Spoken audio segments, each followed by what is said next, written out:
for a signal from the guy. There we go. Okay. Good evening. Welcome to the Board of Mayor and Alderman meeting for February 8, 2022. We're going to begin as we typically do. That's with a prayer and pledge. Alderman Jonathan Hayes is going to start with us with the prayer, followed by Addison Tisson is going to provide. Thank you, Tesson. Thank you. Is going to provide our pledge. And also, I want to welcome a new alderman, and that is Alderman Lori Phillips. So it's good to have you. So we're going to start with Alderman Hayes. Please bow your heads and then remain standing for Addison to lead us in the pledge. Go ahead, Alderman Hayes, please. First, I have a prayer request for Miss Virginia Waters. She got to come home today from the hospital, and we're just praying that she continue to do well. Father, I know there's other unspoken requests. I know that there's COVID going around, and I'm just praying we'll continue to heal from that. Father, I thank you so much for the opportunity to get to serve in this city. It is the greatest city in the world. I am so grateful, and I know all of this board feels the same way.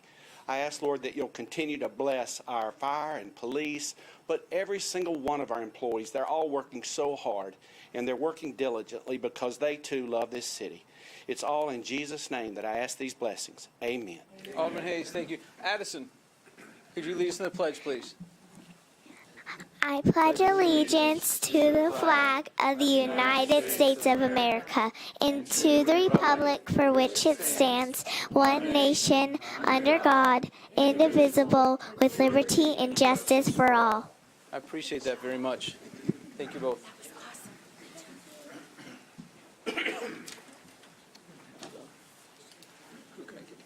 Hey, Jesse, can you get the sheet for me, please, for the citizen comments?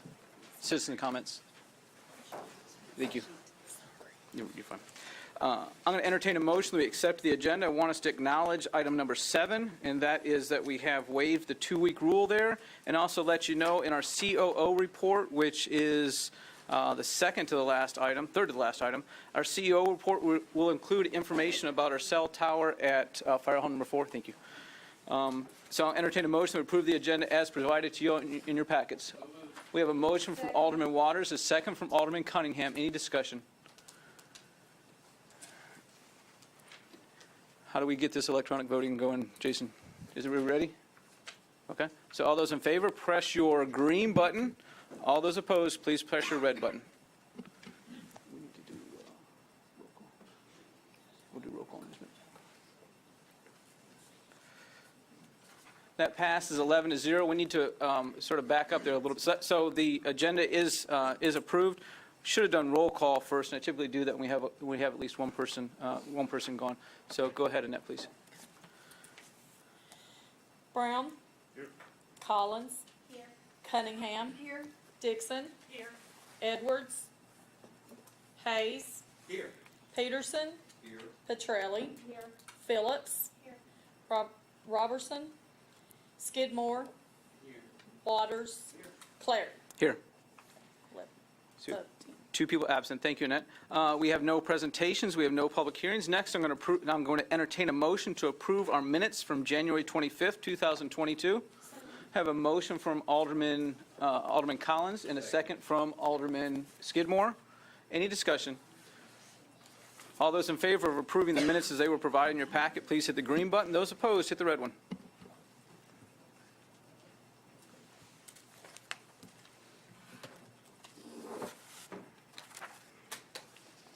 That passes with 1 abstention. That's Lori Phillips. The rest of us all voted aye on that. Next, we have citizen comments.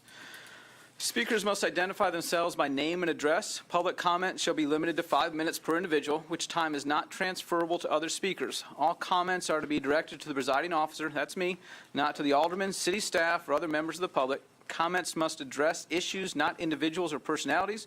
Personal attacks shall not be tolerated. Comments may support or oppose particular issues or measures, but the motives of those with differing views shall not be questioned or attacked. Malicious comments will not be allowed. Speeches for or against particular candidates running for public office shall not be allowed. Addison Tesson, Lynn Greenway. My name is Addison, and I am here because we have a trash problem in Hendersonville. I think we should fix it because after it flows into the rivers, streams, and lakes, it eventually flows to the ocean, which makes it dangerous for animals to swim. So I think we should help them. We could help by sending newsletters to people and telling them that we have a littering problem. Then it will probably go away.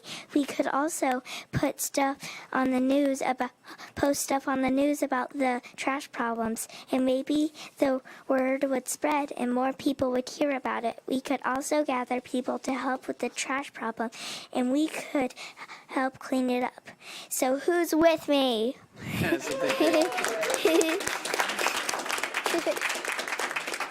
Thank you. Addison, thank you. We have Ryan Miller, Benita Parkway.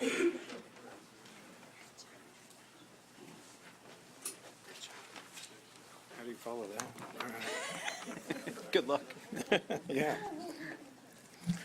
All right. Hello, Mayor, Board of Aldermen. Thank you for your time tonight. I know you guys sacrifice a lot to volunteer yourselves and away from your family, so thank you for being here tonight. I'm going to speak on behalf of the cell tower at Station 4. Again, my name is Ryan Miller. I'm the president of the Hendersonville Professionals Firefighters Association, Local 3460. I'm also a captain at Station 3 and have served the city of Hendersonville for 13 years. I must first open up with, I love my fire department. Okay. It is full of men and women of great and diverse abilities. This department is growing and evolving in recent years. Our fire department has not only improved its personnel, but it's also its training, organization, professionalism, preparedness, communications, and community involvement. This has translated into better service, support, and response to our community, and a greatly prepared department with a strong morale. We've been able to do this in large part because we have a city that supports us. We have people serving the city that are invested in their communities, and we have communities that are invested in our department. And we are proud to be invested in serving you all. That is why I'm here this evening, because my investment and care for the community and my coworkers. Many of us are aware or unaware of the potential adverse health effects associated with radio frequency microwave towers. Once we understood the one was going to be placed in such close proximity to Firehouse 4 and the residents around it, looking around for information to ease our concerns led us to a position statement by the International Association of Firefighters. This position statement is footnoted with valid and credible research. This position statement opposes placing cell towers on or near fire stations until a scientific study of high merit and integrity proves that exposure to persistent radio frequency radiation is not hazardous and does not contribute to adverse health effects. We are not against technology.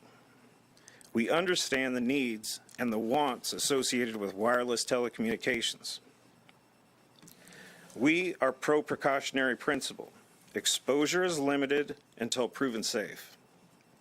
Acceptable safety practices and regulations to limit health effects do exist. The transmitter tower being placed at Firehouse 4 will be approximately 55 feet from the firehouse and 58 feet from the residential property line behind House 4. There are also many more homes and an elementary school that will still be in close proximity to this technology. As humans who will be working and dorming under this technology for 24-hour periods at a time, we are asking that you hear our concerns about the potential hazards that could be posed by this arrangement. Every person in the immediate circumference of this tower will be in a field of low-intensity radio frequency radiation. The transmitters on this tower could contain a spectrum of frequencies, and all this exposure will be whole-body exposure, not concentrated to a specific area of the body like having a phone in your pocket. Constant, whole-body exposure to low-intensity radio frequency radiation.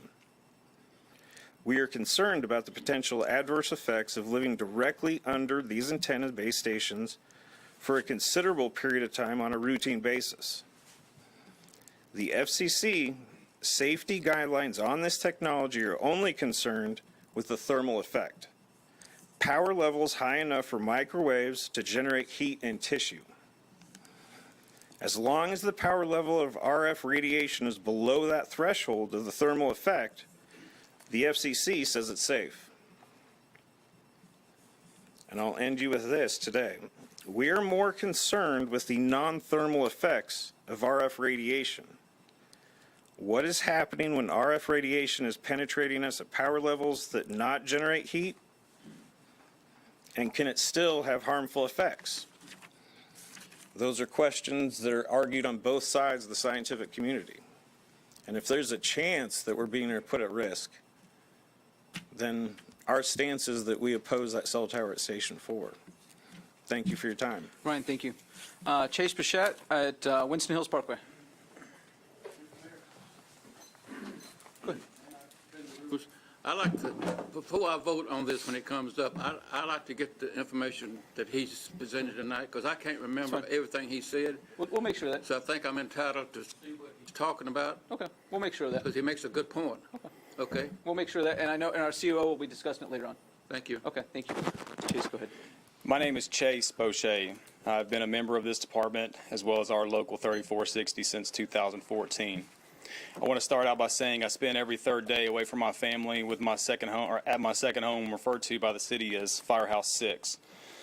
I spend this day with my second family, commonly referred to by the city as my coworkers.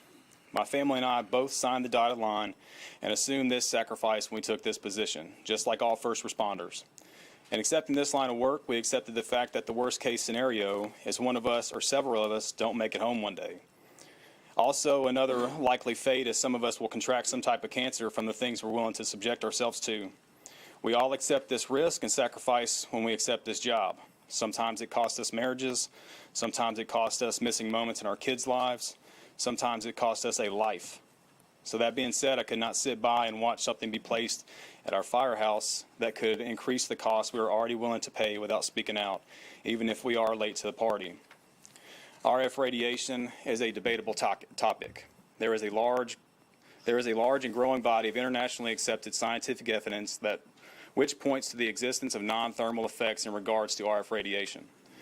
The issue at the present time is not whether such evidence exists, but rather what weight to give it.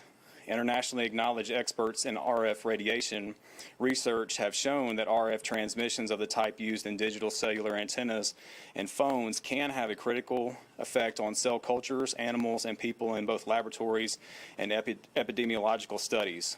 There are established biological effects from exposure to low-level RF radiation at non-thermal levels. Our position is not that RF radiation is definitively harmful. Our position is that there is a large body of valid research indicating the potential for harm, and there is not currently enough conclusive data to know it is definitively safe at low power levels in close proximity for extended periods of time. Time, distance, and shielding is a common strategy we use when dealing with potentially harmful exposures. Current research is indicating that potential harm from long-term exposure to RF radiation at non-thermal levels. In 2011, radio frequency radiation was classified as a 2B possible carcinogen by the World Health Organization. In 2021, the WHO put together a task group on RF fields and health risk, and I quote, "The characteristics of RF exposure have been changing over time and are expected to change further with the deployment of new technologies around the world. Due to the present increasing exposure to RF fields, it is important to establish whether the fields have adverse health effects on humans and to perform a health risk assessment as far as possible." The National Toxicology Report, a part of the U.S. Department of Health and Human Services, conducted a 10-year, $30 million study with conclusions released in 2018 and 2019. The NTP uses a scale of clear evidence, some evidence, equivocal evidence, and no evidence. Some of the NTP findings include clear evidence of an association with malignant tumors in the hearts of male rats, some evidence of association with malignant tumors in the brains of male rats, some evidence of association with benign and malignant tumors in the adrenal glands of male rats. In 2018, the Ramazzini Institute study had findings that were consistent with and reinforced the NTP findings. using even lower intensity microwaves, and this study is the most relevant for concern when it comes to cell towers being placed at firehouses.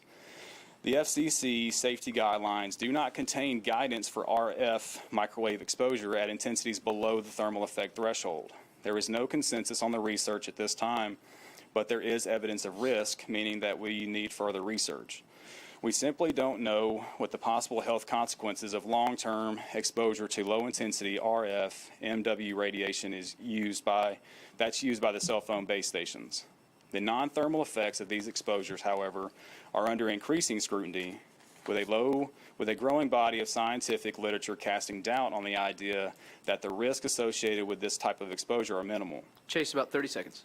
Yes, sir, thanks. Fire department facilities where firefighters and emergency response personnel work and dorm are not the proper place for a technology which could endanger their health and safety. We are all willing to risk it all for you and your family. Please don't make it harder for us to make it home to ours. Thank you for your time. Chase, thank you. Eric O'Sal, Indian Lake Road. Chase, sorry for screwing up your name. Oh, you're good. Thank you. First of all, I'd like to thank you for what you're doing here. I could tell the investment that you put into the city. You're very attentive as Chase and Captain Miller was presenting all this data. You all were focused, and it's clear that you're vested in what's best for the city, the citizens, our department. I'd like to thank you for that. Introduce myself. I'm Eric O'Sell. I am a citizen of 511 Indian Lake Road, Firehouse 4. I live and work there every third day. And I've been there for the past 4 years. I've been with the city for the past 14. And we've got a tower going up in our backyard, 50 feet from the station, and 70 feet from the closest neighbor, of which I am equally, if not more, concerned. I say I'm concerned now, but I want to say that has not always been the case. When news came that the tower was coming, I had no concerns. I was completely ignorant to any controversy to these towers. And I will say that it was communicated to us by our administration. Chief Scotty Bush, Chief Holt made sure that our direct supervisors got notification for those at Station 4 that this tower was coming. And the guys at 4, I can only speak for the guys at 4, they knew it was coming, and none of us expressed concerns. I believe the email was sent out August 1st, 21. It was voted to proceed August 10th, 2021. So in that time, we had no concerns. My initial response was great. Maybe we'll get better internet service and less grass to cut. So we were all for it. But some things changed. Fast forward a couple of months, Crown Castle staked the site, and we made some personnel changes, so we get some new guys down at 4. When they see the stakes goes up, it raised some questions. It reopened this conversation. Some of the guys presented some evidence that was alarming. These research studies that they've done, they dug up the International Association of Firefighters position to this, and we start doing some digging, and these concerns are real, and they're legitimate. And I was still skeptical. I took the stance that this was tinfoil hat conspiracy type stuff, and I was going to prove to these guys that this was safe. So I started doing some digging myself. I could not prove it. I could not prove that the radiation emitted from these cell phone towers being that close proximity was safe. In fact, the more digging I did, the more I was convinced that I did not want to live underneath this tower every third day, much less the citizens that live behind the fire hall, that they're going to be right there every day. My concern grew for them. So with all of this evidence that's come up, it's clear that this isn't a good thing. I'm not going to throw a lot of data at you, but I do want to share one line of data that's interesting. This is the most recent line of data, and this came from this is 6 months ago. It's a ruling from the D.C. Appellate Court. This won't take long. Let me find it here. Okay, so we know that the FCC regulates the exposure limits to the radiation levels that come off these towers. And the telecom companies use that standard to dictate where these towers are placed. It's all about the FCC guideline. 6 months ago, August 1st, 2021, the U.S. State Court of Appeals for the D.C. Circuit, the highest court in the land, second highest court in the land, second only to the Supreme Court, ruled that the FCC had willfully and unreasonably taken action without consideration or in disregard of facts or law. This was related to the decision in not updating its exposure limits for wireless communications. The standard was set in '96. We're talking a 25-year-old standard. Think of how the telecom industry has changed since '96. Eric, about 30 seconds. All right, 30 seconds. This landmark case centers around the FCC's decision not to update its '96 exposure limits for wireless radiation and cell phones. There's a list of rulings that came from this court. This was 6 months ago. Things are changing with the regulations and the standards as to where these towers are placed. So why not pump the brakes and just wait and see how this plays out? I'm not sure what that looks like on your level. I'm not sure what it'll mean to the contract we have with Crown Castle, but we know things are changing. These are real concerns. Let's hold off on this. Thank you for your time. Eric, thank you. Next, we have Matt Campbell, Villaway.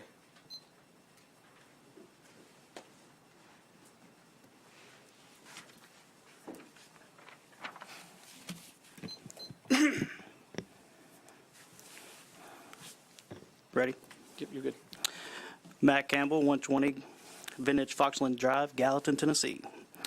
Dear Mayor Clary and Aldermen, I'm here tonight to ask you to consider adding a code of conduct for our city officials.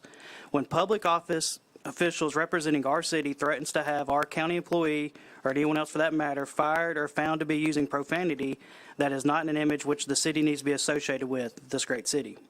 Several of my friends and I have been served a notice that Alderman Rachel Collins intends to take legal action against us for sharing a post on social media in which contained a vulgar-filled rant and threatened to have a high school coach fired. She has said to have our electronic devices and phones confiscated and force us to reveal our username and passwords to all of our social media accounts because she claims someone hacked her account to steal that one post, nothing else, just that one post. The most compelling fact in this whole matter is that not once Ms. Collins has denied making those threats. Is this really how we want our city represented? To have public officials threatening the heroes of our public schools, especially when our school staff has endured so much in this past 2 years in the pandemic? In the past few years, we've also seen aldermen dining with developers, calling citizens names during public meetings, insulting our mayor, and storming out of board meetings. In short, this needs to stop. We hold citizens to a certain decorum while they are here in the meeting and representing our city. Why are aldermen not held to the same standards? In fact, they should be held to a higher standard. They're in the spotlight. Should not aldermen be held to even higher standards? We have some outstanding aldermen currently serving in their respective wards. We need to encourage better behavior from our city representatives. As a business owner, chamber member, and a father, I ask you to seriously consider adopting some code of conduct, including consequences, that we can ensure our city is represented in the best way possible. Thank y'all for y'all's time. Y'all have a good evening. Hey, Matt, thank you. Next, we have Jess Sassy of Villaway.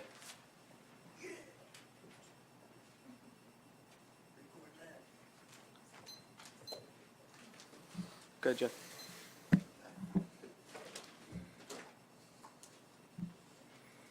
I'll give you a second. Go ahead, Jeff. Good evening. I'm here to discuss the item on the on the agenda about the proposed budget adjustment, specifically the addition to funds to the supplemental paving. Currently, Center Point Road is near where I live, and it's in bad condition. So with the funds being added to the budget of $515,000, if voted on tonight and approved, I would request that that be earmarked for Center Point Road to repave that whole section. It gets traveled on by a whole lot more than just my neighborhood, which is Mansker Farms. Did I say I was at Villa Way? I apologize You're fine. if I didn't. So it gets traveled on by not only people just off of Center Point Road, but also people on Long Hollow. You have people taking that road to hit the highway, and it's a very well-traveled road.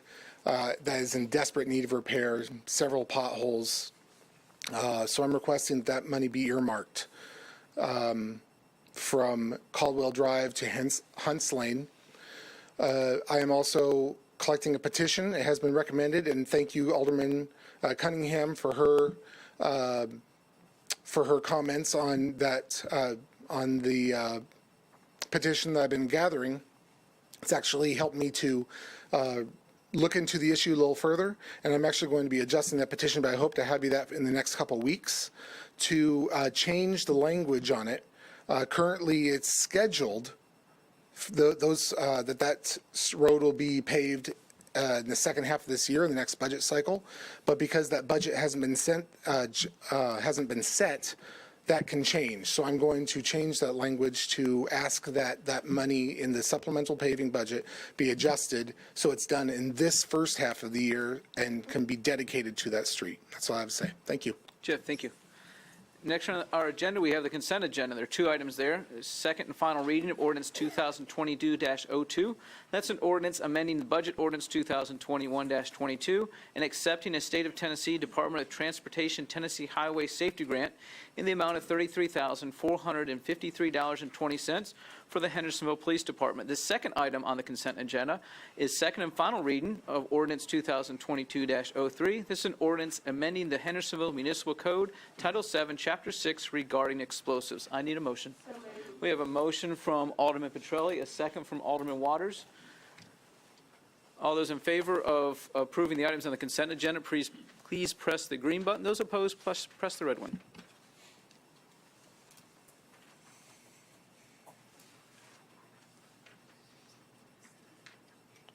That passes. Oh, we need one more person to vote. Jason, can you start us over again? Okay. So those in favor of approving the items on the consent agenda, press the green button, and you can go ahead. I might have jumped the gun a little bit there. You can go ahead and press those now. Those opposed, please press the red one. That passes unanimously of 11-0. Next, we have ordinances and resolutions. Thank you all. For first reading of Ordinance 2021-04, this is an ordinance amending the Hendersonville Municipal Code, Title 2, Chapter 3, regarding the Americans with Disabilities Board and Grievance Committee. Alderman Petrelli. So moved. We have a motion from Alderman Petrelli and a second from Alderman Cunningham. Alderman Petrelli, do you want to speak on this? Yes, sir. Please go ahead. So I would like to thank our Public Works Department, our director is here, and also our ADA coordinator, who has done extraordinary work along with our ADA board over the last year and a half. This legislation is basically to bring our city up to speed to the federal mandate, which is governed through the state through TDOT. So we are adding the component of the grievance committee to our board, which is to hear if there are any ADA issues in town. Fortunately, any issues that have come up in our city have been quickly handled by our Public Works Department, but I just wanted to give a general understanding of this. This is basically housekeeping for the city. Thank you. Thank you, Alderman Petrelli. Any other discussion? All those in favor of first reading of Ordinance 2022-04, please signify by hitting your green button. You can do that now. Those opposed, please hit the red one.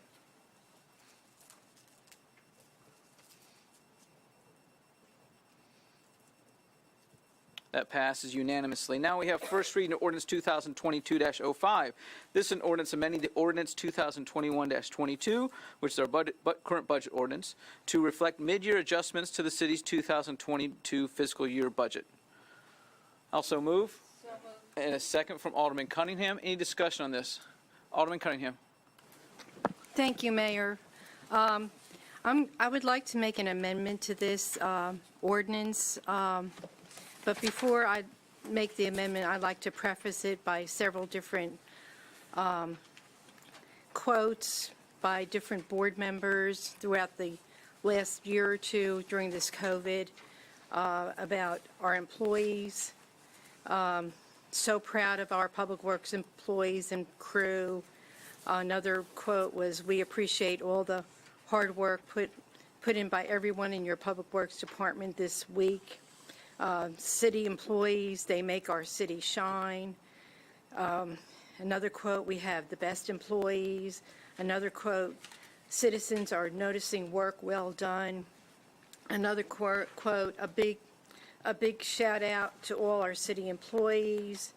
There was numerous quotes about our public works and particularly our parks department about how the employees went above and beyond during this period of time. Our public works didn't miss a beat. Our parks department didn't miss a beat.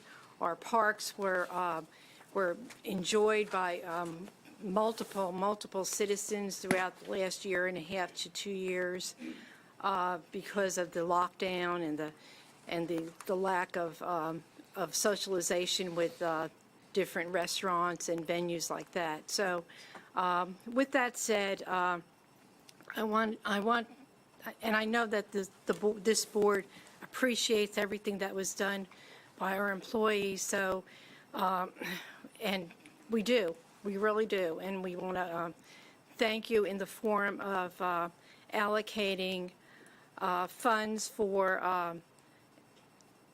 bonuses for these employees that were not included in the original bonus of $1,000 per employee, based on the calculations, which includes benefits.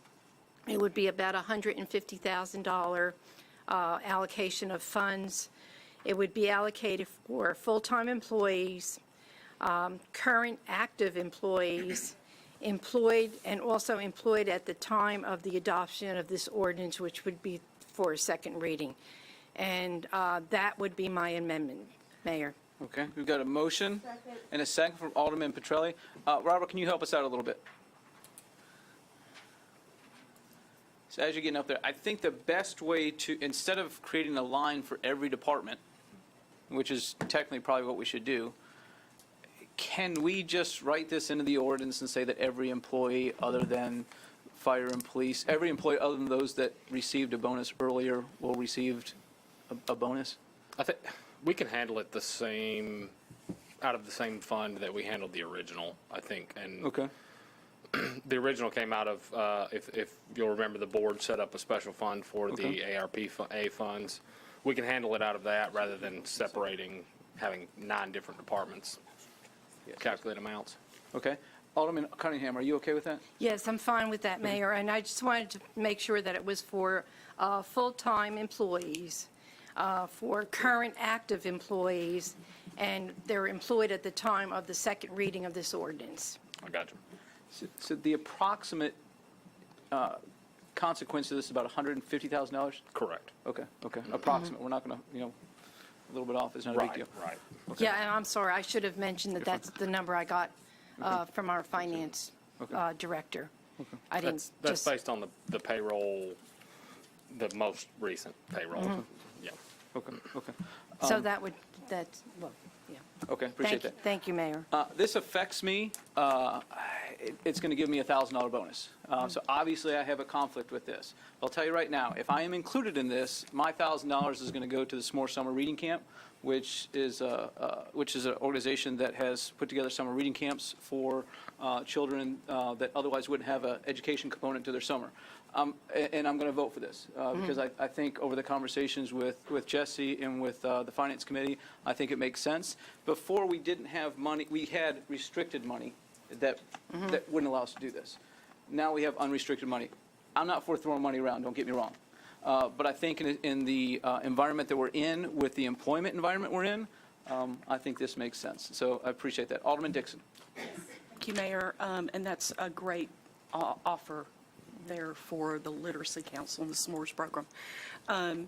For a question for Alderman Cunningham. So we talked about in finance that we would use the COVID relief money, but you're recommending that we just take it out of the general fund as a change to our budget, because the budget does not have the COVID relief money impacted in it, right? Right. Not currently, no. Okay, so this is a general fund use, right? Yeah, it's and I can get behind that. I previously didn't want to muddy the COVID funds with this, but I can get behind this because we do have a surplus in sales tax. I can get behind this. Okay. I'm going to go to Alderman Peterson. If you want to come back, Alderman Cunningham, give us just a second. Thank you, Alderman Dixon. Alderman Peterson. Thank you, Mayor. I have a question either for Mr. Manning or Chairman Cunningham. How much is Hendersonville currently in debt? Just north of 14 million. 14 million?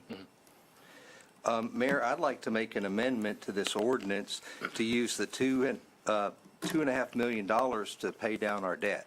Okay, so let's, you could attach that to this amendment, or you could wait till we dispose of this one, and then we'll come back to you. Okay. It's probably cleaner if we wait. I can wait. Okay, I appreciate that. Thank you. Any other discussion on this amendment? Alderman Hayes. Alderman Peterson, I'll come back to you in a few minutes. Thank you, Mayor. I was listening to the Finance Committee a couple of weeks ago, and I know there was some discussion for and against, and I know that the chairman, Arlene Cunningham, was in favor of this, and I can just tell you that she is one of the most conservative, financially responsible people that I know. And I've constantly heard from Alderman Collins that you must invest in your people. So I can fully support this. I think that we need to support our employees, and I appreciate all of the board's support for this. Thank you. Thank you. Alderman Hayes, thank you. Anything else, Alderman Cunningham? There's nobody else wishing to speak on this amendment. Do you want us to say anything else on it? No, I think anybody had any questions that, and I just wanted to mention also in January, we will be retiring, is it $3 million in debt, or, Robert, correct me if I'm wrong. Oh, that'll be, The last we payment. have one payment of about 300,000, but one of our debt instruments will roll off after we make Is our it final about $3 payment. million, or It'll be a 300,000, but we borrowed ultimately around 5 million. 5 million, on okay. that instrument, yes. Yeah, But so that will be retired in it's one the less next obligation. fiscal year. Yes, correct. Thank you. That's all I had to say, Mayor. Thank you. Appreciate that, Alderman Cunningham. So here's where we are. We have an amendment that's been properly seconded, and that is to increase this list by approximately $150,000 to provide bonuses to the folks that were not given bonuses earlier that are employed at the time of the second reading. Alderman Cunningham, did I get that? Correct. Okay, thank you. So all those in favor of the amendment, please signify by hitting your green button. Those opposed, hit the red one.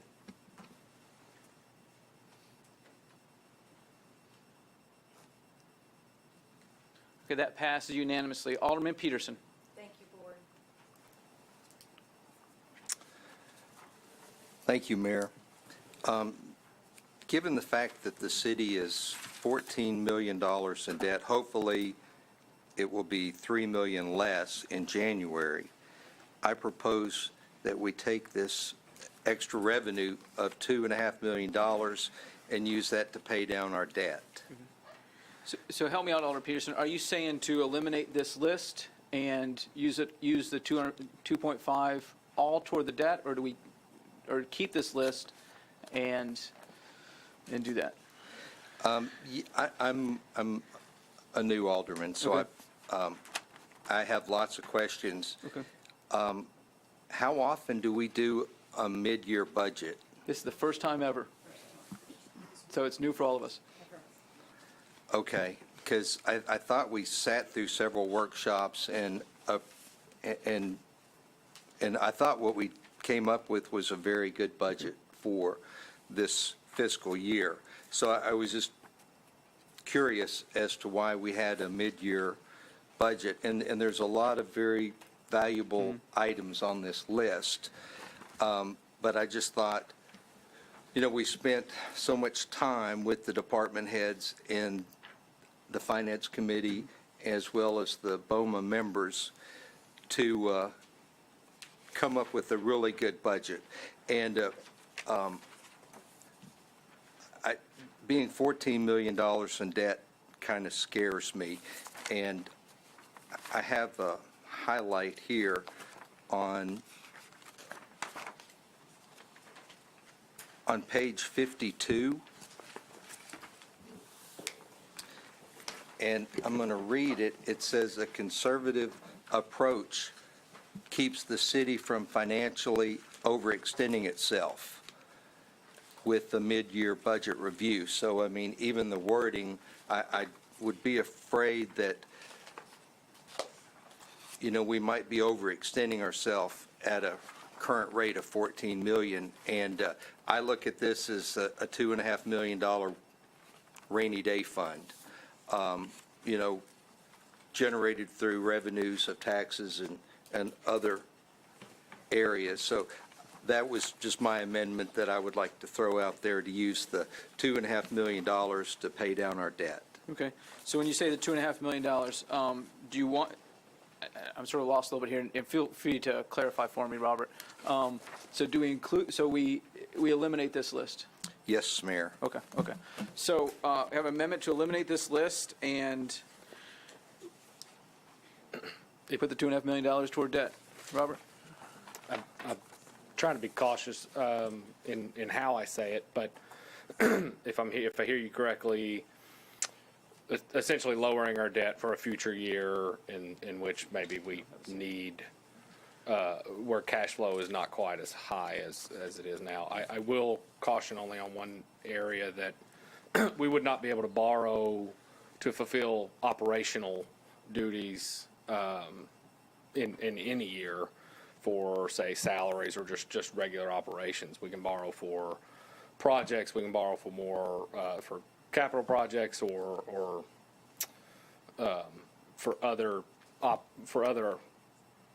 sorry, I'm blanking right now, but if that day were to come, I just wanted to throw that out there. But that's, I can do calculations if we were to pay down right now, what we would save on interest, but I wouldn't be able to have that to you right now, but I could throw that out for a future date. Do you feel like that would be useful, Alderman Peterson? How much do we have in our rainy day fund? We don't have a second yet. So. We don't have specifically a named rainy day fund, but we do have an unassigned balance, and currently that's estimated around $11 million. At the end of this fiscal year, we estimate it to be, if memory serves, 10 million. Which, I mean, that's the highest it's been. I'll put that into perspective. It was $4.2 million around 2019 and 2020. So Alderman Peterson, okay. So Alderman Peterson, there definitely would be savings from the interest. One of the things you asked Robert was, what do we owe? What's our debt right now? Approximately 14 million. If you add the interest on that, it's approximately 17 million that we have to pay back. So I see what you're saying is, at some point, the interest that we would otherwise have to pay would start to come off of that. Yeah. So right now, we don't have a second to your motion, though. Okay. So is there anything else that you want to add? No, I would just like to put the $2.5 million toward our debt, and then revisit this list in July for the new budget year. Okay. Thank you. This has to come up twice, and so, Robert, if you could provide him some of the information that he'd like, because obviously it has a bigger impact than $2.5 million, because we're going to save on some interest. So if you could provide that before our second reading, that might be helpful. Sure thing. Okay, appreciate that. So currently, the motion we have on the floor is the main motion as it was amended by all of us just a few minutes ago. Alderman Collins. Thank you. I want to speak to, because I am on the Finance Committee, and I've had a little bit more opportunity maybe to review this, and it's in my area of expertise. The reason we do a mid-year review, which is a new practice for the city, but the reason that mid-year reviews are kind of a standard way of going about things is because things do change from the budget, and in order to be realistic about your spending, you need to adjust with them. For example, and I might need help because I struggle to see this, but under capital projects, I believe that says $289,000 removed from the Indian Lake Road tip project because the project was not initiated. So why would we leave that money encumbered when we can spend it on things that we can accomplish during this fiscal year? So that's one example of why a mid-year review is important. We had hoped to get that done. It's not feasible. So let's put the money somewhere that we can accomplish something. And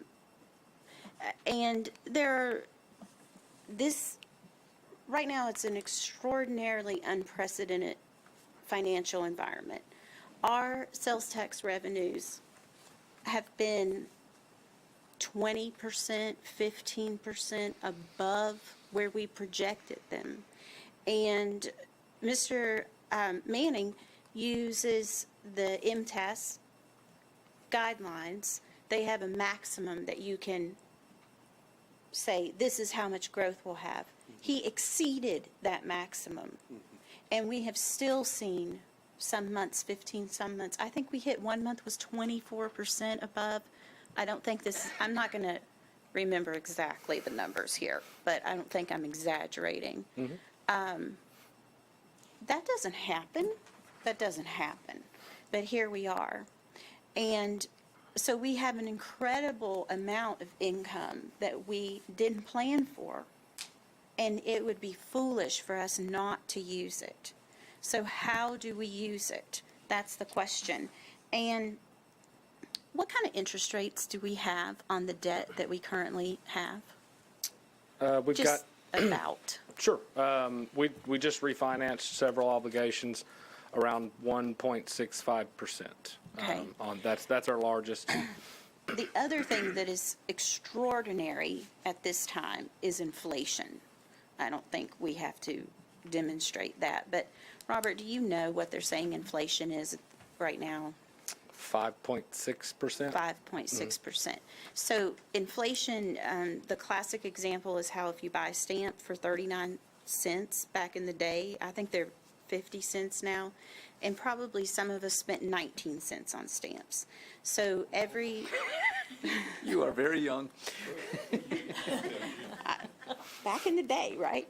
So there's inflation averages 3% a year over the course of history. And every 7 years, that compounds and the price of things double. So if we're in a climate of high inflation and low interest rates, what we'll have is if I take $1 today, 2 years from now, I cannot buy $1's worth of stuff.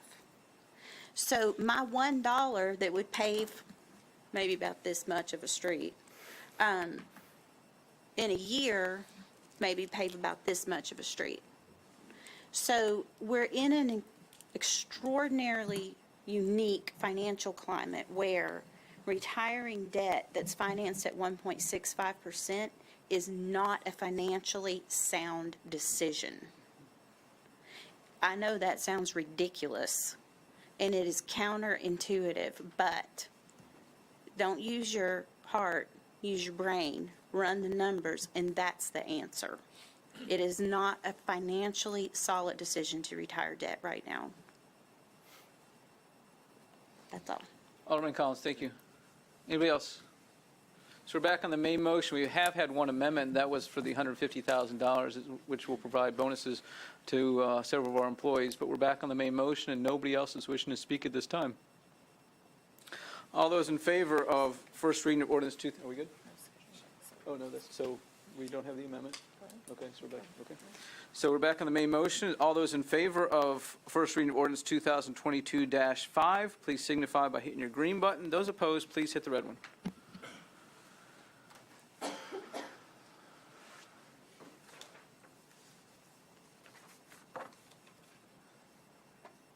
That passed unanimously. Thank you. Next, we have Resolution 2021-05. This is a resolution authorizing the mayor to execute an agreement extending the city's lease with the United States Corps of Engineers for 25 additional years. Alderman Petrelli. Alderman Brown. We have a motion and a second. Any discussion on that? Alderman Cunningham.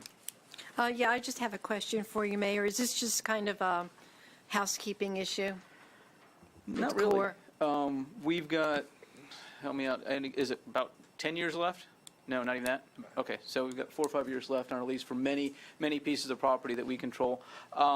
It's hard for us to make some improvements and build some buildings on that property if we don't know that we're going to have it past 4 years. We would like to get a lease longer with the Corps of Engineers, but 25 is all they do now. Okay. Thank you, Mayor. So, okay. Alderman Peterson. Yeah, thank you, Mayor. The lease is $2,000, correct? The lease is actually free. It's a processing fee of $2,000 essentially. Okay, because I noticed in the mid-year budget, it has an amount of $22,000, so I was just concerned. Jess, you can help us with that.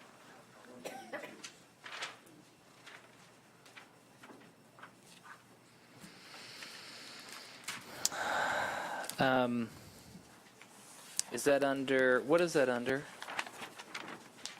The Parks Master Plan, look here. It's the first, let me see. And the reason I asked Jesse for help is because I don't know the answer to that, Alderman Peterson. That was the originally anticipated collection. I don't recall where the amount is, though.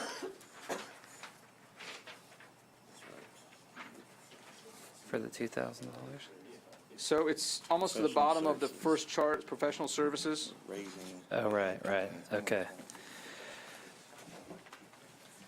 So we originally had $20,000 in the budget for professional services. The core lease is not up for, I believe, 4.5 years. I believe it's about 4.5 years. They've sent us notice that it's another $2,000 for their administrative processing of it. So we're just adding the $2,000 that we did not anticipate until we got the notice from the Army Corps. So it would go to 22 to cover the original 20 that we had anticipated, plus the $2,000 that the Army Corps sent us a bill for. And that's so that when we do these projects and we apply for grants, they want assurances that we're going to have that property for more than 5 years. So this isn't an effort so we can secure the grants. So it's just their administrative fee for processing the renewal of the lease. So it's for more than just this, for this lease. It's for multiple professional services. Correct. So Okay. it's the professional services we were going to, we planned through all throughout the year. And then we knew this was a material difference that was added, and we didn't have this figure when we started the budget. So this was an addition just to cover that one item. Okay, Does that answer your question? it does, thank you. That's helpful. Alderman Peterson, you did your homework. Thank you. Yes. Thank you. Anything else?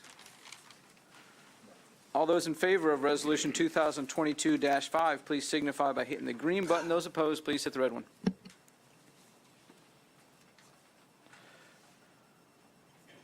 That passes unanimously. Now we are on Resolution 2022-06.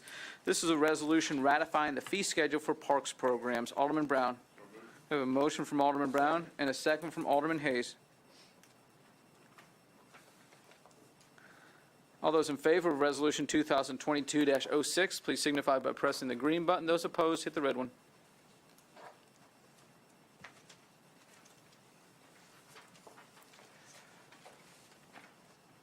That passes unanimously. Now we have Resolution 2022-07. This is a resolution to declare the Hendersonville is hiring 2022 event a city-sponsored event and to exempt associated signage from the city sign regulations. I so move. We have a second from Alderman Hayes. I want to ask the board to suspend the rules without any objection. I'm going to do that, and so we can hear from Kathleen Hawkins. She's the proud president of the Hendersonville Chamber of Commerce. Kathleen has helped with this and really had just taken off with this and provided this event for us. I also need to, as she's making her way up here, mention that a few minutes ago we spent an awful lot of time talking about the increase in sales taxes that the city have realized. That's part of the reason right there. So their programs, especially their Thrive and 37075 program, had a lot to do with that. I also need to acknowledge Mauricio Sanchez. I think he had an awful lot to do with that with Eat Hendersonville. Kathleen, will you explain what this is, please? Hendersonville is hiring an event. It's actually a campaign we've been doing for a long time, but one of the biggest complaints that we've heard from local business owners is they can't properly advertise and let people know they're hiring. Everybody is hurting. Businesses are not able to accept jobs and to do what they need to do, not because they don't have customers that want to hire them, because they don't have people to fulfill them. So we need to do whatever we can to help them, and we, Keith and I have been working together and partnering together to create a Hendersonville Mills hiring campaign.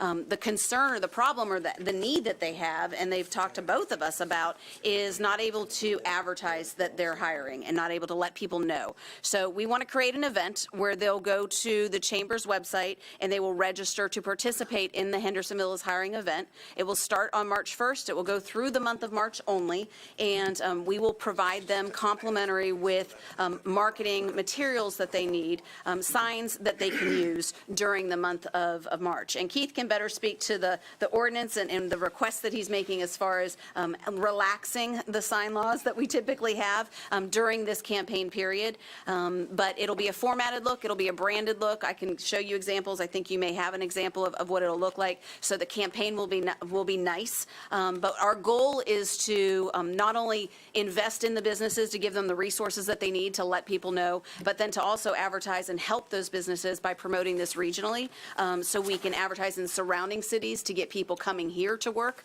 and let people know that we're hiring. So I think it's a lot of fun. We've been working very well together to show the businesses, hey, we care, we hear you, and we support you, and we ask for your support in this process and this endeavor. So thank you.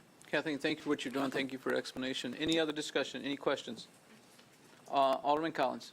I'm sorry about having to ask this question here because I missed my opportunity to speak with Keith earlier today, but I would just want to know how these rules differ from what we already have, and just make sure I understand that. Yes, I can address that. The process at which we're doing this is a couple of years ago we did change the city zoning ordinance to exempt the city from the sign regulations, but also as a part of that is that if it was a city-sponsored event, then there was a certain exemption, like you might have fireworks or might have a concert or something like that. But also there could be different events like this one, and the requirement would be to bring it before BOMA to do a resolution in order to have that partnership. And so some of the things that the businesses will be able to do that they really couldn't do now, one of the things is we do all the size of those signs and everything that are on there. Those are a regular size of banners and ground signs and things like that. But on the banners, normally you'd have to put those flat against the building. For just this 30 days with just this specific advertising, we're going to allow the banners to be in the yards where they're more visible, in the front with the businesses. Also, typically, these ground signs are allowed anyway, or even the banners, but you do have to get a $25 permit. There's no permit for this, so that makes it a little bit better. Also, businesses are allowed these different types of signs for a total of 45 days each year. But by participating in this, it doesn't count against your time.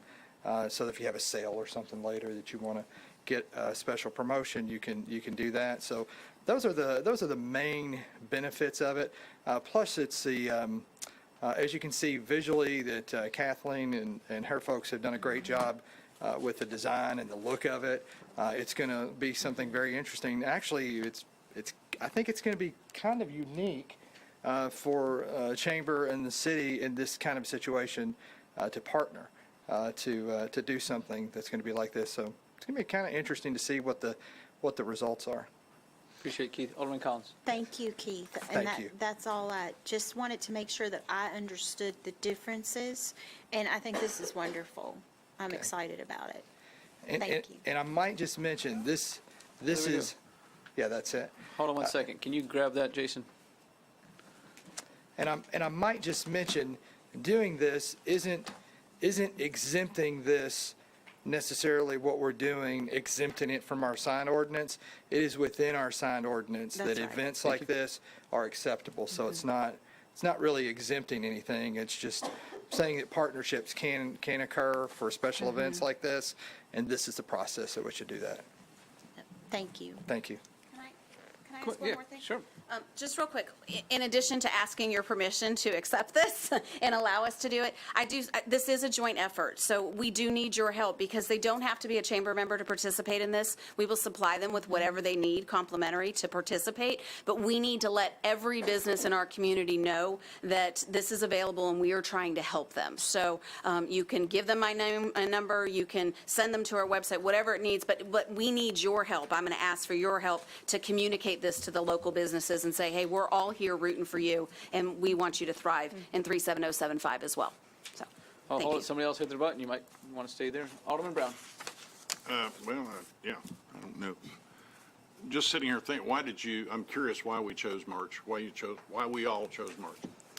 Actually, the city approached me and asked how we can work together to make this Okay. happen, and I guess y'all, it's your birthday. So Happy birthday. There you go.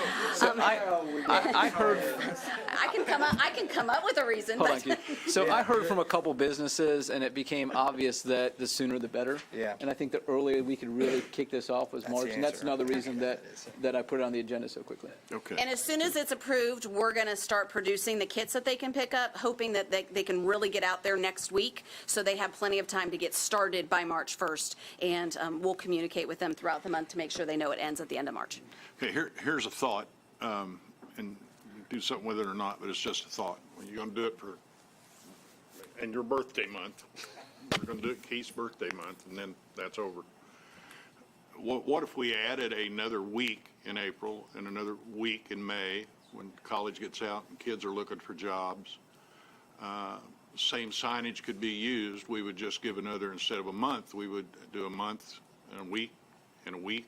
Is that something you want to deal with, or you just think your birthday? My birthday's in May, so, we could do. I think that we would lose the impact of the event. I think personally, the impact is to get people's attention, to see this yellow and blue signage and brand it as a community coming together. Like what I didn't mention is part of these kits, they're going to receive, like Texas Roadhouse, they're going to get lapel pins for all of their employees. Like, we're going to try and get this everywhere. And my marketing experience says that if you do it in a more condensed period of time, we're going to have more regional impact to let people know, we're coming together as a community. If you drag it on longer, they can keep the window decal that we're giving them. They can keep the little easel back posters up in their business. They can keep those things going, but I think it loses the specialty with the event, in my personal opinion. Okay, that's obviously all about Keith, and so.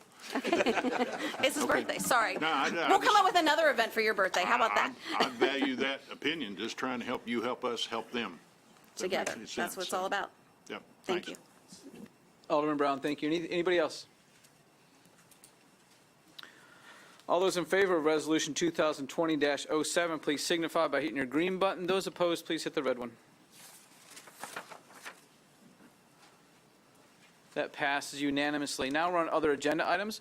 We have a vote on the appointment of Jane Reynolds to the Historic Zoning Commission. Need a motion? So moved. We have a motion from Alderman Cunningham and a second from Alderman Collins. All those in favor of Jane Reynolds being appointed to the Historic Zoning Commission, please signify by saying aye. Oh, I'm sorry. Please hit the green button. Those opposed, hit the red one. I went a little bit crazy there.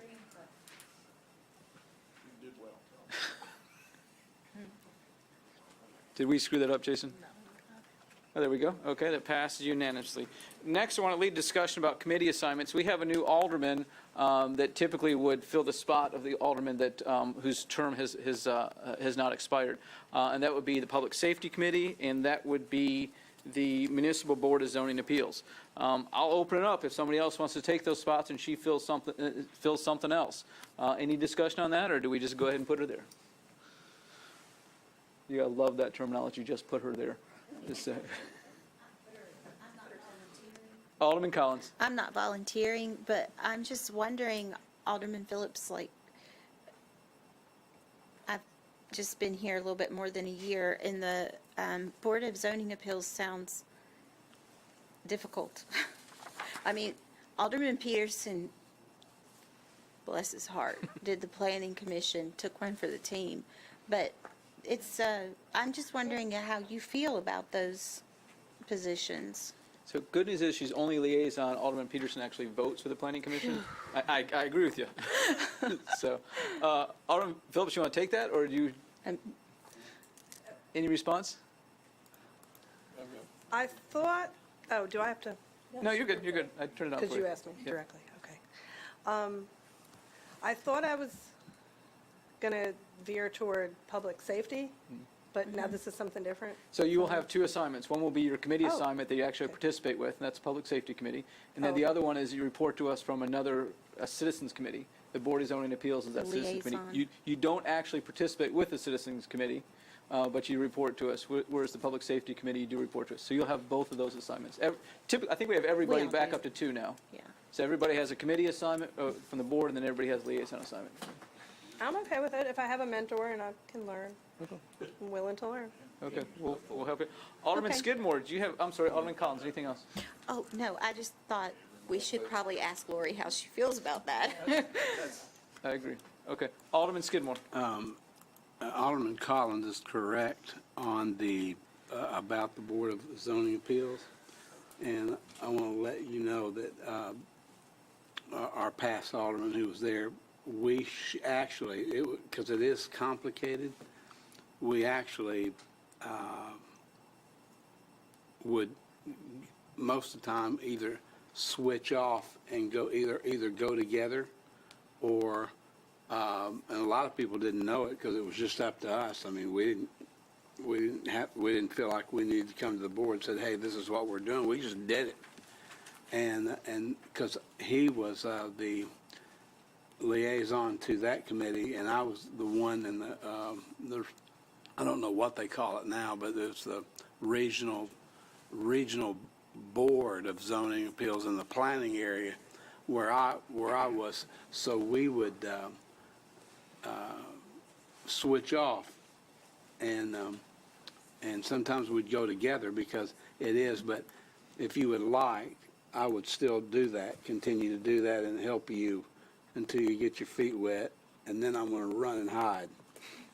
So, because sometimes the place will be packed, and then some other time, because you don't have really a say-so, but you can advise them on what to do. And you know, I will say that committee, and Pat and I used to talk about it all the time, is remarkable because they are very, very educated on the specific issues that they have to deal with. And I always enjoyed.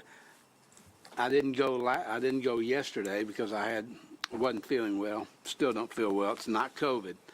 I don't know what's wrong, but I'll still help you with that. And then because our regional, we never meet. I mean, that's the thing, and we might meet 3 or 4 times a year.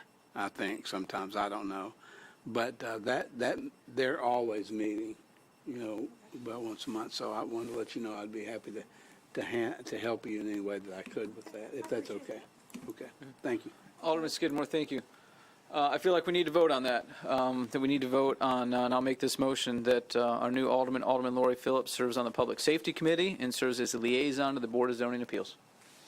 A second from Alderman Waters. Any discussion? All those in favor of that, please signify by hitting the green button. Those opposed, hit the red one. Alderman Phillips voted against that. Sorry. I didn't know if I was supposed to vote on that. You go ahead. Yes, you should. You're getting it whether you want it.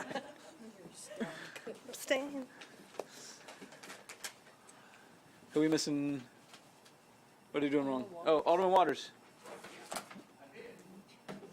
Now you did. There we go. Do we need to do it again? Yep, we're going to do it again. So all those in favor of appointing Alderman Phillips on the Public Safety Committee and as liaison to the Board of Zoning Appeals, hit the green button. Those opposed, hit the red one.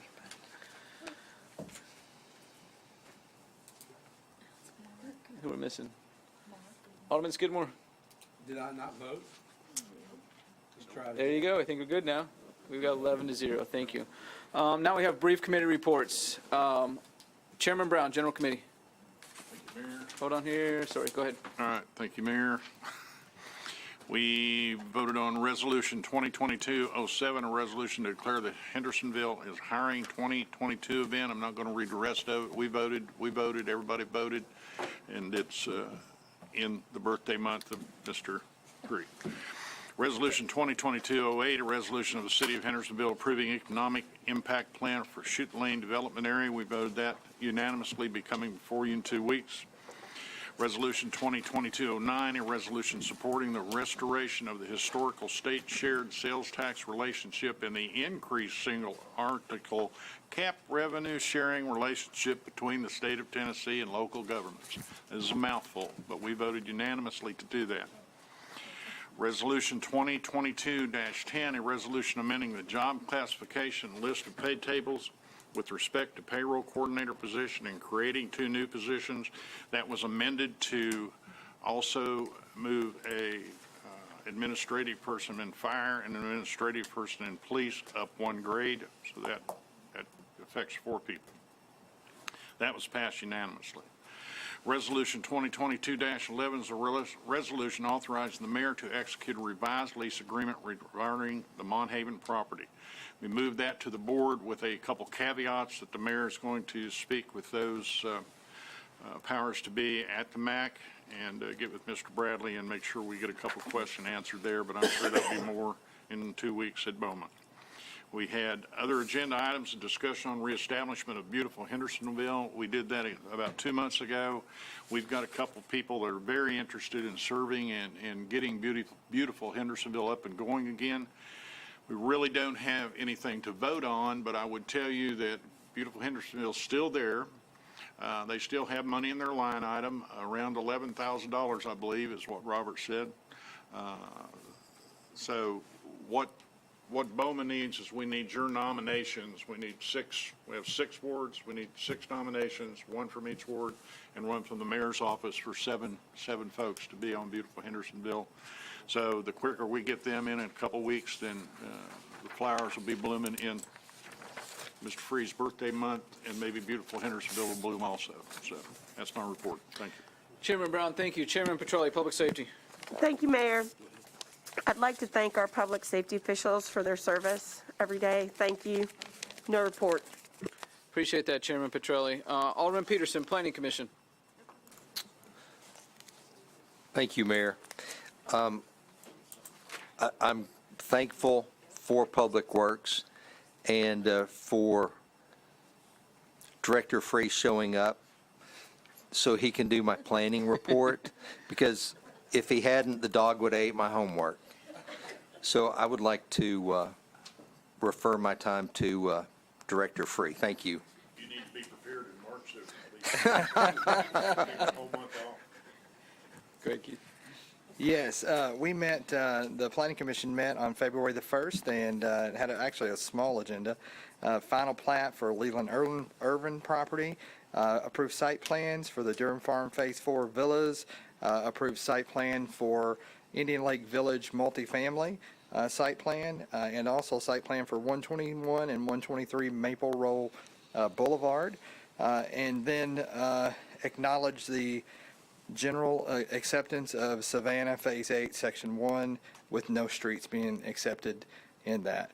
And it's a lot of things are going on at the Planning Commission. I bet everybody, when it's up next time, you would have to wrestle it away from Alderman Peterson. So I think it's going to be the place to be. So that's all I had, Mayor. Thank you. Keith, thank you. Alderman Peterson, anything else? No, thank you, Mayor. Appreciate that. Our Chief of Operations, Jesse.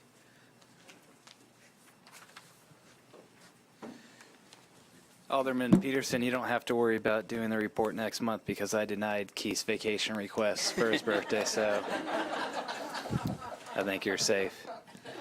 And welcome, Alderman Phillips. I look forward to working with you. Staff has done a really good job. One of the things you'll notice in the BOMA packets is there's a summary to the ordinances that staff prepares. It's a really good way to get maybe like a Reader's Digest version that's a lot more, it's easier to digest and know what's going on in the ordinances. So thank you, staff, for preparing those. It's kind of like a cheat sheet for you to use in there, so I'd encourage you to look at that. I want to give a big shout out to Commander Janelle Rogan and to our Police Chief Mickey Miller. I want to read a letter that they received from the Tennessee Association of Chiefs of Police Board of Directors. It is our pleasure to confirm that on January 2nd, 2022, the Professional Standards Committee, in conjunction with the Tennessee Law Enforcement Accreditation Program, voted to present a second accreditation award to the Hendersonville City Police Department. This prestigious status has been awarded for another 3-year period ending January of 2025. The integrity vested in your agency continues to presume functional compliance with program standards in between assessments, which includes complying with all new and amended standards adopted by the Professional Standards Committee. Accreditation demonstrates your agency's ongoing commitment to delivering an exemplary level of police service in your community. As you know, a great deal of effort and hard work by your entire department was necessary to reach this professional pinnacle.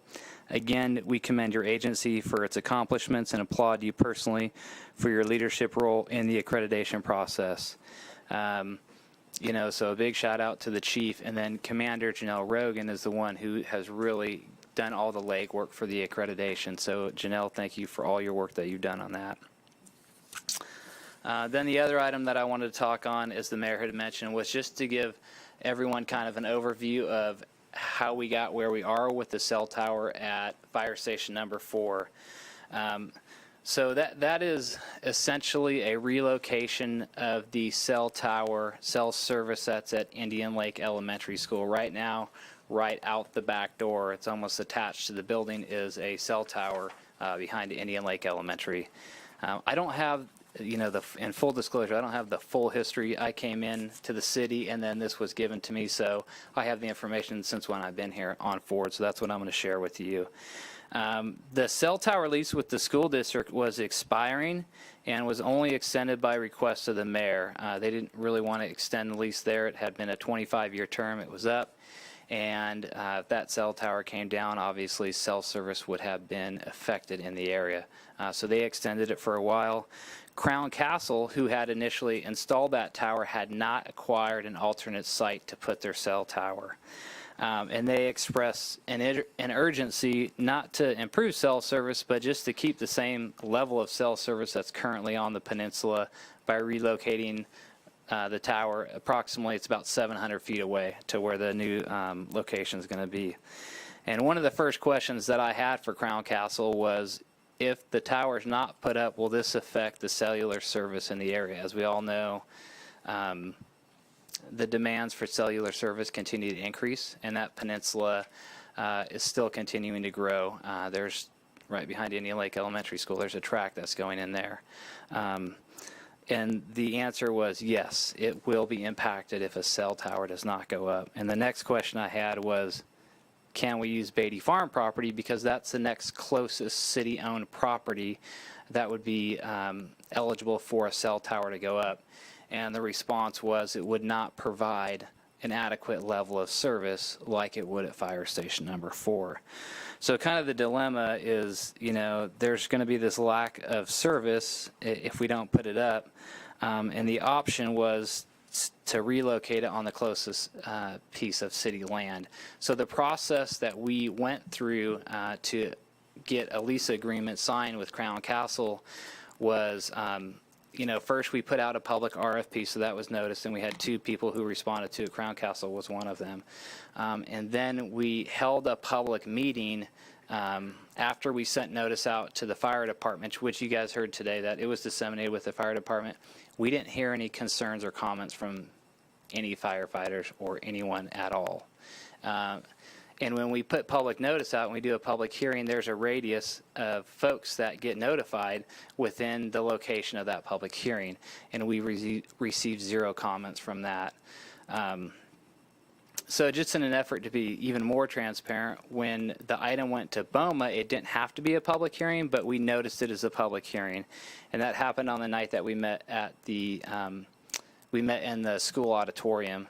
That was the night that we authorized the mayor, or that BOMA authorized the mayor to enter into a lease agreement with Crown Castle, subject to the BZA's approval, which was another public meeting that had a public hearing, which we received 0 comments on, and then it went to the Planning Commission after that for approval of a site plan, which was also a publicly noticed meeting, and we didn't have comments from anyone at that point.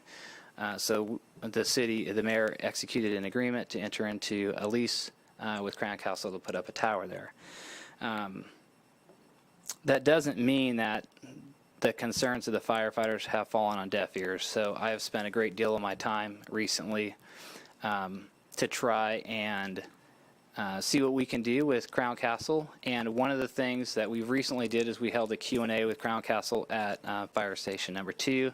And we are holding another Q&A with Professor Eric Swanson, who's a professor at the University of Pittsburgh who teaches physics. So that will be this Friday. All the firefighters have a link where they can hop on that, and if we need to do 2 or 3, but we're asking all the firefighters to prepare questions so that Professor Swanson can answer questions, and BOMA is welcome to attend as well. So we're still working with Crown Castle. We think we have some ideas that are helpful, but that's just kind of how we got here and the history of that cell tower at Fire Station number 4. So that concludes my reports, and unless you have any questions for me. Alderman Cunningham. Thank you, Mayor. Jesse, I know you and I had a meeting about a week ago, specifically for several different things, but specifically talking about the paving of Center Point Road and why it will be on the schedule for July of this year and not June of this year. Specifically because of the traffic light situation. Could you please explain, just I'm go happy into that, to. please? Thank you. So we have, I think a 3-year schedule was put out a while ago, and it's a schedule that we try to follow as close as possible. We've gone out to some streets and they're actually in worse shape, so we might bump them up on the schedule based on the shape of the road. With Center Point, when we looked at it, we also had to consider the fact that there is a traffic signal project going on at Center Point. I believe that's already started. So with that project going on, with school being in, JP2's in that area, having that project, the paving project, happen at the same time as a school year and another project where there's a signal project going right down on Center Point, we thought it would be more beneficial to the residents that live there. It would be less impactful on them if we waited till school was out and that project was completed, which is supposed to be done, I believe, by the end of June, which means that as we go into the next budget year, whether it's July 1 or the middle of July or August, we can roll Center Point into the next year's budget, which may only be 2 weeks after the end of this fiscal year, to do Center Point. So we did it to relieve congestion and to make it less impactful to the residents who live up Center Point Road. So you are, what you're telling the citizens of, Ward 3, more or less, especially the Mansker Park area, the Mansker Farms area, sorry, is that the Center Point Road, the paving project for Center Point Road will be done right after right after the traffic installation has been completed, which looks like it's going to be during June, and the paving will commence in July of 2022, right? So it's probably one of our highest priority with the next budget. Well, I'm not going to say it's going to happen in July for sure. So if the board approves the second budget amendment, we have an extra $500,000. So if those may push into July, I'm not positive, but our plan is to hit that, be one of the first streets that we do. So yes, our plan is to hit that right away. I'm not going to commit to a July 1 timeframe, but it is to do it as soon as possible. Yeah. Yes, ma'am. Okay, thank you. Alderman Cunningham, thank you. Alderman Skidmore, question for Jesse? Yes, thank you. I know it's going to be this Friday is the meeting. What time will it be? Is it going to be, obviously, it's going to be Zoomed. Yeah, so we're holding, it's a Zoom meeting. Right. We are holding, a meeting at Fire Hall number 2, where we're going to broadcast it on the screen. But it will be at 10 a.m. It will run for an hour. Okay. So I sent out a link earlier today to all of BOMA on that. Oh, for there that I link. can see it. And then we're going to record it as well. Okay, thank you. And I sent out a link for Eric Swanson. You can see he's published numerous articles so you can take a look at his credentials as well. Okay, thank you. Alderman Skidmore, thank you. Alderman Petrelli. Thank you, Mayor. Thank you for giving that brief history of the cell tower. When you have an opportunity, can you send BOMA, like the documentation for how the site was chosen, like which sites that they looked at and the study that was performed to determine where to place the cell tower? I can ask Crown Castle for it. I know I've sent in a request already on some locations, and one of the responses I got back from Crown Castle was if a site is determined just to be too far away from the get-go, they're not going to necessarily study it. And if they reach out to a property owner and the property owner isn't receptive to having a cell tower, then they're not going to study that property either. So which properties did they study? I don't have a list of the properties that they studied. I did reach out to Crown Castle and I asked for 2 specific properties to see if they had looked at those. One I'd asked for right away, which was Beatty Farms, and it made sense that it wasn't really a great fit for them to me initially because it's so close to the other tower. They have a tower that's, gosh, I don't know. There's a water tower that's, I think, like off Cumberland Hills next. off Cumberland Hills where they have the cell equipment. So when I measured the distance from that cell tower to the cell tower at station number 4, it was the same distance from the cell tower at station 4 to the tip of the peninsula, which meant it seemed like it was covering all the way to that tower, and that tower was covering all the way to the end of the peninsula. So I don't know that they go through and just study every location, but I will share that information that I've asked Crown Castle for when I get it. Yeah, I just wanted to see the due diligence done on the site study. Sure, Thank you. and it was my understanding, you know, when initially I was tasked with this, is that they had not had the opportunity to acquire, and they were very interested to acquire a property to build it on. When the lease was running up, they were, I don't want to say they were desperate, but they were definitely in a position where they wanted a property right away, and I don't think that they had any luck with other properties. But I will give you all the information I have from Crown Castle. Thank you. Alderman Petrelli, thank you. Alderman Peterson. Thank you, Mayor. I have also a paving request. I think one of the worst roads in the city happens to be not only in my neighborhood, but it's past the four-way stop at East Drive, past Rock Castle, around to Island Drive. It's the road looks like a war zone. So if we can move that to the top of the list, I would appreciate that. Thank you.